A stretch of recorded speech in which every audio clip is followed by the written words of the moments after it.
மோடியின் கண்ணீரை அவரது கண்களை நம்பாது என தெரிவித்த முதலமைச்சர் மு.க.ஸ்டாலின் தற்போது பதிவு ஒன்றை வெளியிட்டிருக்கிறார். இதுகுறித்த விவரங்களை செய்தியாளர் செலினா வழங்க கேட்கலாம். வணக்கம் செலினா. முதல்வர் மு.க.ஸ்டாலின் தெரிவித்துள்ள இந்த பதிவில் என்ன குறிப்பிடப்பட்டிருக்கிறது? விவரங்கள். நாடாளுமன்ற தேர்தலையொட்டி முதலமைச்சர் மு.க.ஸ்டாலின் பல்வேறு மாவட்டங்களுக்கு சென்று தொகுதிகளில் நேரடியாக பிரச்சாரம் மேற்கொண்டு வருகிறார். அந்த வகையில் நேற்று தருமபுரி, கிருஷ்ணகிரியில் பிரச்சாரம் மேற்கொண்ட போது அவர் சில முக்கிய தகவல்களை பேசியிருந்தார். இதில் குறிப்பாக தாய்மொழி தமிழ் வாய்க்கவில்லை என வந்திருக்கிறார் பிரதமர் மோடி எனவும், அதே போல அழகிய தமிழ் சொல் வானொலியை இருக்க வேண்டிய இடத்தில் ஆகாசவாணி என்பதை பயன்படுத்தப்பட்டு வருவதாகவும், மோடியின் கண்ணீர் என்பது அவரது கண்களே நம்பாது, தமிழர்கள் எப்படி நம்புவார்கள் என்ற கேள்வியும் எழுப்பியிருக்கிறார்.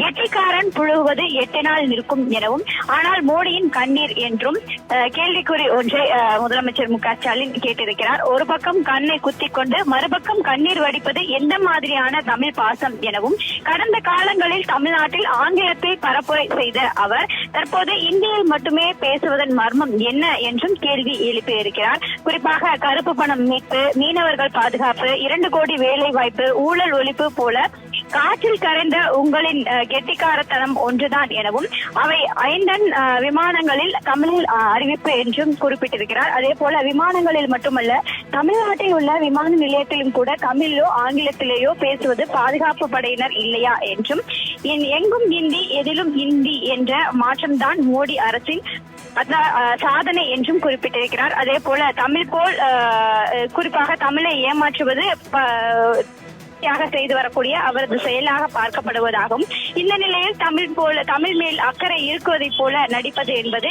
எந்த மாதிரியான பாசமாகும் என்ற கேள்வியும் முதலமைச்சர் மு.க.ஸ்டாலின் எழுப்பியிருந்தார்.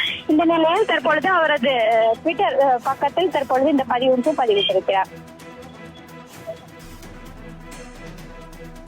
தகவல்களுக்கு நன்றி செலினா.